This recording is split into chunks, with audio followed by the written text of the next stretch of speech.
నేను గీతాంజలి. శ్రావణ మాసం ఆగస్టు 9వ తారీఖున నాగుల పంచమి. ఈ సందర్భంగా నాగుల పంచమి విశిష్టత, అలాగే ఆ రోజున ఎటువంటి పూజా విధానాన్ని మనం ఆచరించాలి, ఎటువంటి నియమాలు మనం పాటించాలి, మరీ ముఖ్యంగా ఏ దైవారాధన చేయాలి, వీటి గురించి వివరాలు తెలుసుకుందాం. ప్రస్తుతం మనతో పాటు ఉన్నారు ప్రముఖ జ్యోతిషులు బ్రహ్మశ్రీ నందిభట్ల శ్రీహరి శర్మ గురువు గారు. వారితో మాట్లాడి మరిన్ని విషయాలు తెలుసుకుందాం. గురుగారు నమస్కారం అండి. వాగర్థావివ సంపృక్తౌ వాగర్థ ప్రతిపత్తయే జగతః పితరౌ వందే పార్వతీ పరమేశ్వరౌ. సదాశివసమారంభాం శంకరాచార్య మధ్యమాం అస్మదాచార్య పర్యంతం వందే గురుపరంపరాం. ఆదిత్యాయ చ సోమాయ మంగళాయ బుధాయ చ గురుశుక్ర శనిభ్యశ్చ రాహవే కేతవే నమః. శృంగేరి పీఠాధిపతులకి, కంచి పీఠాధిపతులకి నమస్కారములు తెలియజేసుకుంటూ కార్యక్రమాన్ని ప్రారంభిద్దాం. గురుగారు, ఆగస్టు 9వ తారీఖున పంచమి, నాగుల పంచమిగా అందరం జరుపుకుంటాం. ప్రత్యేకించి అంటే ప్రాంతాన్ని బట్టి నాగుల చవితి అంటే మనం కార్తీక మాసంలో చేస్తాము, ఇప్పుడేమో నాగుల పంచమి అని అంటారు. ముందుగా ఆ వ్యత్యాసం ఏమిటో చెప్పండి. దాంతోపాటుగా ఆ రోజున పూర్తిగా ఉందండి పంచమి తిథి? ఆ రోజున రాత్రి 3:15 వరకు, మధ్యరాత్రి వరకు కూడా పంచమి తిథి ఉందమ్మా. పూర్తిగా ఉన్నట్టు. హస్త నక్షత్రం ఆ రోజున చక్కగా ఈ పంచమి తిథి అనేటువంటిది మనము నాగుల పంచమిగా శ్రావణ మాసంలో చేసుకుంటే కార్తీక మాసం చవితి రోజున నాగుల చవితితో అంతం చేస్తాం. అంటే నాగుల చవితితో సమాప్తం అవుతుంది. అంటే అప్పటికి మనకు ఇంతకుముందు వీడియోలో చేసుకున్నాం. తొలి ఏకాదశి రోజున విష్ణు భగవానుల వారు శయనానికి వెళితే, ఉత్థాన ఏకాదశి రోజున కార్తీక మాసంలో వచ్చే శుక్ల ఏకాదశి రోజున నిద్ర మేల్కొంటాడు. అంటే అప్పటి వరకు కూడాను విష్ణు సంబంధమైన ఆరాధన, ఈశ్వర సంబంధమైన ఆరాధన చేస్తాం. కానీ ఈ నాగుల పంచమి రోజున నాగదేవతారాధనని ప్రారంభించి కార్తీక మాసంలో చవితి రోజున సమాప్తం చేసేటువంటి దాన్ని, ఇది కూడా ఒక వ్రతం కిందనే. అందుకనే పంచమికి ప్రారంభించి చవితికి సమాప్తం చేస్తాం. అంటే పంచమి వెనకాల చవితే కదా, చవితి తర్వాత పంచమి కదా. అందుకని కార్తీక మాసంలో వచ్చే చవితిని నాగుల చవితిని, శ్రావణ మాసంలో వచ్చే పంచమిని నాగుల పంచమిని, ఈ పంచమి నుంచి కార్తీక మాసం వచ్చే చవితి వరకు కూడా ఈ యొక్క నాగదేవత ఆరాధన ఒకప్పుడు ఉండేది. పూర్వకాలంలో ఒక నియమంగా 4 నెలల పాటు పూజించేవాళ్ళు. కానీ కాలక్రమేణా ప్రారంభించే దానిని, ముగించే దానిని మాత్రమే పండుగల రూపంలో మనం కొలుచుకుంటూ వస్తున్నాం. అసలు చేయాల్సింది శ్రావణ మాసం పంచమి నుంచి మొదలుకొని కార్తీక మాసం చవితి వరకు పూజ చేయాలి. అందుకే కార్తీక మాసంలో దాని నాగుల చవితి అని, దీని నాగుల పంచమి అని అంటారు. అయితే ఇప్పుడు 9వ తారీఖున వస్తున్నటువంటి ఈ నాగుల పంచమి అసలు నియమాలు ఏంటండి, విధి విధానాలు, ఏ పూజని ఆచరించాలి, ఎలా చేసుకోవాలి, ఎవరెవరు ఆచరించవచ్చు, వీటి గురించి వివరించండి. తప్పకుండానమ్మా. అసలు ఈ యొక్క నాగుల పంచమిని గరుడ పంచమి అని కూడా అంటారు. అంటే ఈ నాగుల పంచమిని ముఖ్యంగా నాగదేవత ఆరాధనలో భాగంగా చేస్తారు. అంటే ఎవరి జాతకంలోనైతే సంతానము ఉండదో, అంటే జాతకంలో తెలుస్తుంది, ఎవరికైతే సంతానం కలగకుండా ఉంటారో అటువంటి వారు ఈ నాగదేవతారాధన చేయడం వల్ల, అంటే ఈ 4 నెలల పాటు నాగదేవత ఆరాధన చేయడం వల్ల, కార్తీక మాసం వచ్చేంత వరకు చేయడం వల్ల తప్పకుండా సంతానం కలుగుతుంది. అందుకనే మీరు గమనించుకున్నట్లయితే ఇది చాలామంది డాక్టర్ దగ్గరికి, ఫెర్టిలిటీ డాక్టర్ దగ్గరికి వెళ్తారు, టెస్టులు చేయించుకుంటారు. డెడ్ సెల్స్ ఉన్నాయండి అని చెప్పి మగవాళ్ళకి చెప్తారు. అండము సరిగా విడుదల కావట్లేదని ఆడవాళ్ళకి చెప్తారు. ఫైబ్రాయిడ్స్ ఉండడం ఇట్లా చెప్తుంటారు. ఇవన్నీ శరీరాంతర్గతంగా వచ్చే దోషాలు. ఇటువంటి దోషాలు కూడా ఈ యొక్క పూజా కార్యక్రమం చేసుకోవడం వల్ల శరీరంలో యాక్టివ్గా ఉండే సెల్స్ వస్తాయి. అలాగే ఎందుకనంటే వైద్యం తప్పకుండా తీసుకోవాలి. వైద్యం తీసుకోకుండా గాలిలో దీపం పెట్టమని కాదు, కానీ వైద్యం తీసుకుంటూ మనం ఈ దేవతారాధన చేస్తే ఫస్ట్ అటెంప్ట్లోనే పాస్ అయిపోతాం. ఇది కాబట్టి ఈ దేవతా ఆరాధనలో భాగంగా దీనిని గరుడ పంచమి అని, నాగ పంచమి అని అంటారు. అంటే ఏంటనంటే ముఖ్యంగా పూర్వకాలంలో ఈ యొక్క నాగుల పంచమి రోజున ఎవ్వరు కూడా పొలము దున్నడం అనేటువంటిది చేయకుండా ఉండేవారు. ఎందుకనంటే కలుగులో దాక్కున్నటువంటి సర్పములు ఈ యొక్క నాగలి చారులకి తగిలి చనిపోయేటువంటి సందర్భాలు. అందుకని ఆ రోజున నాగదేవతని సంహరించకూడదు అనే ఉద్దేశం ప్రకారం ఆ రోజున రైతులు కూడా పొలం దున్నారు నాగపంచమి రోజున. అంటే దీనికి సంబంధించినటువంటి గాథ కూడా ఒకటి ఉందమ్మా.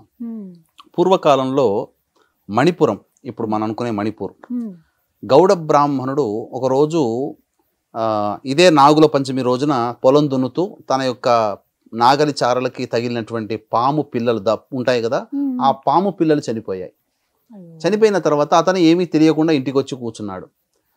తల్లి పాము వచ్చి నా పాములను పిల్లల్ని చంపారు ఎవరు అని చెప్పని వెతుక్కుంటూ ఆ ఊర్లంతా వెతికితే ఆ బ్రాహ్మడి యొక్క ఇంట్లో ఉన్నటువంటి నాగలి చారుకి తగిలినటువంటి రక్తం మరకలను చూసి ఈ బ్రాహ్మడే చంపాడు అని ఉక్రోషంతో ఆ కుటుంబాన్ని అంతా నాశనం చేస్తాననే శపథం పట్టుకొని ఆ యొక్క కుటుంబాలందరినీ కూడాను చంపింది. అయితే అతనికి ఒక కూతురు ఆ బ్రాహ్మడికి, ఆ కూతుర్ని పొరుగురికి ఇచ్చాడు. అయితే తను తీసుకున్నటువంటి మాట ప్రకారం కుటుంబాన్ని సంహరించాలి కదా, అందుకని ఆ మిగిలినటువంటి ఆ కూతురుని కూడా చంపుదామని చెప్పి వెళితే, కాటేద్దామని వెళితే ఆ సమయానికి ఆ రోజున ఆ అమ్మాయి నాగదేవత ఆరాధన చేస్తుంది. నాగదేవత ఆరాధన చేస్తున్నంతసేపు అదంతా చూస్తూ విని చక్కగా సంతృష్టి చెంది ఆమెను ఏమి చేయకుండా ఉంటుంది. అంతటా ఎందుకమ్మా నీవు వచ్చావనంటే అప్పుడు జరిగిందంతా చెప్తుంది. మీ తండ్రి గారు ఇలా చేశారు, మొత్తం నీ కుటుంబాన్ని సంహరించారంటే చాలా బాధపడుతుంది. నేను నిన్ను ఎంతో ప్రాధేయపడుతున్నాను, కొలుస్తున్నాను కదా, నా కుటుంబాన్ని బ్రతికించుకునే వరం ఇవ్వము అంటే అప్పుడు ఆ నాగదేవత ఒక అమృత భాండాన్ని ఇస్తుంది. ఇచ్చి మీ యొక్క మీ యొక్క ఆత్మ బంధువులు అంటే తల్లిదండ్రులు అన్నయ్యలు ఉంటారు కదా, వాళ్ళ శరీరం మీద చల్లమ్మ, వాళ్ళు జీవిస్తారు అనగానే పొరుగున మళ్ళీ ఆ ఊరికి తండ్రి గారి ఊరికి వెళ్ళిపోయి అక్కడ ఇంట్లో ఉన్నటువంటి అందరి శవాల మీద చల్లిన తర్వాత వాళ్ళు పునర్జీవితులు అవుతారు. దీన్ని దృష్టిలో పెట్టుకొని ఆ రోజు నుంచి కూడా ఈ యొక్క నాగదేవత ఆరాధన అంటే పునర్జీవితాన్ని పొందినటువంటి రోజు కాబట్టి నాగదేవత ఆరాధన విధిగా చేసేవాళ్ళు. దీనికి గరుడ పంచమి అని కూడా ఒకటి ఉందమ్మా. అంటే గరుడుకి సంబంధించినటువంటిది. అనగా ఈ కశ్యప మహామునికి దితి, అదితి, వినత, కద్రువ అనేటువంటి యొక్క భార్యలు ఉన్నారు. వినత భార్య సంబంధించినటువంటి సంతానముగా అనూరుడు, గరుత్మంతుడు. ఈ అనూరుడు ఏమో సూర్యుని యొక్క రథసారథి అయ్యాడు, గరుత్మంతుడు పుట్టాడు. అయితే వీరి పుట్టుకకు ముందు అంటే వీరు చిన్నతనంలో ఉండగానే వినత, కద్రువ అందమైనటువంటి సంతానం కలిగింది, ఎప్పుడు ప్రేమంతా కూడా వినత మీద చూపుతున్నాడు అని చెప్పి ఈ కద్రువ ఏం చేసిందంటే అసూయతో ఎలాగైనా కానీ దాసి చేసుకోవాలని అనుకున్నది వినతని, అనగా అక్కని. అప్పుడు ఈ క్షీరసాగర మధురంలో ఉచ్చైశ్రవం అనేది బయటపడింది. అంటే లక్ష్మీ అమ్మవారితో పాటుగా చంద్రుడు ఇవన్నీ ఉచ్చైశ్రవం కూడా అంటే అమృతంతో సహా ఉచ్చైశ్రవం కూడా పండింది. అంటే బయటపడినప్పుడు అంటే ఉచ్చైశ్రవం అంటే అది స్వర్గలోకంలో స్వేచ్ఛగా విహరించేటువంటి గుర్రం. అంటే దానికి రెక్కల గుర్రము ఉంటుంది కదా, ఆ రెక్కల గుర్రము తెల్లగా ఉంటుంది. అయితే ఈమెను ఎలా అయినా కానీ ఓడించాలి అని చెప్పి అంటే ఒక సుందరమైనటువంటి రోజున ఆ ఉద్యానవనంలో ఇద్దరు అక్క చెల్లెలు తిరుగుతూ ఉంటే ఉచ్చైశ్వరం కనబడుతుంది, ఆకాశంలో దూరంగా కనబడుతుంది. అప్పుడు ఈ వినత ఏముంటుందంటే, చూసావా ఉచ్చైశ్వరం ఎంత అందంగా ఉందో అంటే, ఏముందే ఏమందం, ఆ యొక్క తోక అంతా నల్లగా ఉంది కదా అని అంటుంది. లేదు లేదు, తోక అంతా మొత్తం అంతా తెల్లగా ఉంది, మొత్తం శరీరం అంతా తెల్లగా ఉందంటే నా కంటికి నల్లగా కనబడుతుంది, కావాలంటే రేపు వచ్చి మళ్ళీ చూద్దాం నలుపు కనబడుతుంది, ఒకవేళ నలుపు అయ్యితే నువ్వు నాకు దాసి కావాలి, తెల్లగా ఉందనంటే నేను నీకు దాసిని అవుతానని చెప్పి కద్రో చెప్తుంది. ఈ కద్రో సంతానం ఎవరంటే నాగజాతి. ఈ నాగజాతి దగ్గరికి వెళ్ళిపోయి, నేను తల్లిగా నేను మిమ్మల్ని అడుగుతున్నాను, మీరందరూ కూడా ఆ తోకని పట్టుకొని వేలాడండి, అప్పుడు నల్లగా కనబడుతుంది, నేను గెలుస్తాను అంటే ఎవ్వరు కూడా నాగజాతి వాడు ఈ అధర్మం అమ్మ, నువ్వు చేసేది అధర్మము కాబట్టి నేను మీకు సహకరించమమ్మా అని చెప్పి నాగజాతి చెప్తుంది. ఒక తక్షకుడు తప్ప. పక్కకు వచ్చిన తక్షకుడు ఉంటాడు కదా, ఈ అందరినీ కూడా భవిష్యత్తులో జనమేజయుడు చేసే సర్పయాగంలో మీరందరూ హతమవుగాక అని చెప్పి శాపం ఇచ్చేస్తుంది. తర్వాత తక్షకుడు బయటకు వస్తాడు కదా, ఆ తక్షకుడు అమ్మ నేను వచ్చిన మాట నేను నెరవేరుస్తానమ్మా అని చెప్పి ఉచ్చైశ్రవం తోకకి మొత్తం చుట్టుకుంటాడు. నిజంగానే తెల్ల మరుసటి రోజు వచ్చి చూస్తే నల్లగా కనబడుతుంది. ఇక నేను ఓడిపోయానని చెప్పి వినత దాస్యం.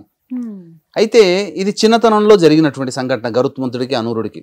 వాడు పెరిగి పెద్ద అయిన తర్వాత ఈ అమ్మాయి మా అమ్మకి కలిగిన దాస్యం నుంచి విముక్తి చేయాలని చెప్పి అప్పుడు కద్రుని అడిగితే, అప్పుడు కద్రువ ఏం చేస్తుందనంటే, తన సంతానము పూర్తిగా అమరులు ఇవ్వాలి, నా కడుపున పుట్టిన సంతానం అని చెప్పి గరుత్మంతుడికి ఏం చెప్తుందంటే, ఇంద్రలోకంలో ఉన్నటువంటి అమృత భాండాగారాన్ని తీసుకొనిరా మాకు ఇచ్చేసేసి మీ అమ్మని దాస్యం నుంచి విముక్తి చేస్తాను అని అంటాడు.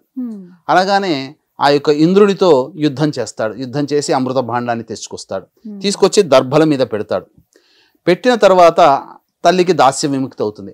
ఆ దాస్య విముక్తి చేసినటువంటి రోజున ఈ నాగుల పంచమి అయింది. అందుకనే దీనికి గరుడ పంచమి అని అంటారు.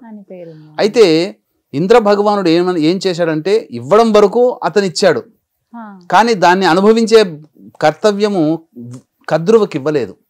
ఎందుకనంటే నాగజాతికి అందిస్తుంది. నాగజాతి అందిస్తే పాములన్నీ అమరులైపోతాయి. ఈ భూలోకంలో ప్రతి మానవుడిని కాటేస్తుంది విచక్షణారహితంగా అని చెప్పి ఇలా పెట్టిన దర్భల మీద పెట్టగానే తీసుకెళ్లిపోతాడు మళ్ళీ ఇంద్రుడు. అయితే 1-2 చుక్కలు పడతాయేమో. ఆ కద్రువ ఏం చేస్తుంది, మీరందరూ వెళ్ళి అమృత భాండాన్ని తీసుకోండి అని చెప్పగానే అందరూ వస్తారు. వచ్చి ఆ దర్భల మీద ఏమి లేనిది చూసేసి కనీసం ఆ దర్భల మీద ఉన్నటువంటి చుక్కలనైనా తీసుకుందామని నాకుదామని నాలికను చాపుతాయి నాగుపాములు. ఆ చాపడంతో దర్భ చాలా చాలా ఎలా ఉంటుందంటే చాలా షార్ప్గా ఉంటాయి అన్నమాట దర్భ అగ్రాలు. అవి నాలికకు తాకగానే అవి తగిలిపోయి ఆ నాలికలు 2గా చీలిపోతాయి వాటికి. అందుకని ఇప్పటికీ కూడా పాము తెరవగానే చూస్తే 2గా ఉంటాయి. ఇలా తెరవగానే ఇలా ఉంటాయి, విడిగా ఉంటాయి. అప్పటి నుంచి ఆ విధంగా వచ్చాయి అన్నమాట. సో ఇది గరుడ పంచమిగా ఉన్నటువంటిది. అంటే ఈ గోదావరి నదికి 7 ఉపనదులు, అందులో వైనతేయ అనేటువంటిది ఉపనది కూడా ఉంది. వైనతేయుడు అన్న ఎవరు, గరుత్మంతుడే. కాబట్టి ఈ మనకు ఆంధ్ర ప్రాంతంలో ఈ వైనతేయ నది దగ్గరనే గరుడేశ్వరం అనే దేవాలయం ఉంది. అక్కడ గరుత్మంతుడు ప్రతిష్ఠించినటువంటి శివలింగం ఉంది, గరుడేశ్వరుడు. కాబట్టి ఇంకొక కొన్ని ప్రమాణాలు పురాణాల ప్రకారం ఏంటంటే ఈ యొక్క గరుత్మంతుడికి ఈ నాగుపాములకి మధ్య యుద్ధం జరుగుతుంది. ఎందుకంటే వీరిద్దరు కూడా దాయాదులు కదా, అక్క చెల్లెల పిల్లలు కదా. ఏమవుతుంది, వీళ్ళిద్దరికి యుద్ధం జరిగితే తక్షకుడు గెలుస్తాడు, నాగజాతి గెలుస్తుంది, గరుత్మంతుడు ఓడిపోతాడు. అప్పుడు ఓడిపోయినప్పుడు ఈ తక్షకుడు ఏమని అంటాడంటే, మేము విజయానికి గుర్తుగా మా యొక్క మాలని అనగా మా యొక్క చిహ్నాన్ని నీ యొక్క మెడలో వేసుకో అని అంటారు.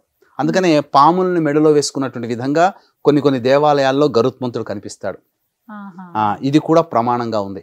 కాబట్టి ముఖ్యంగా ఎటువంటి వాళ్ళు ఈ యొక్క వ్రత ఆరాధన చేయాలి అంటే, ఎవరి జాతకంలోనైతే స్త్రీ జాతకంలో ముఖ్యంగా అష్టమ స్థానము గర్భస్థానము, అందరికీ ఆయుస్థానము, కానీ అష్టమ స్థానం గర్భస్థానం.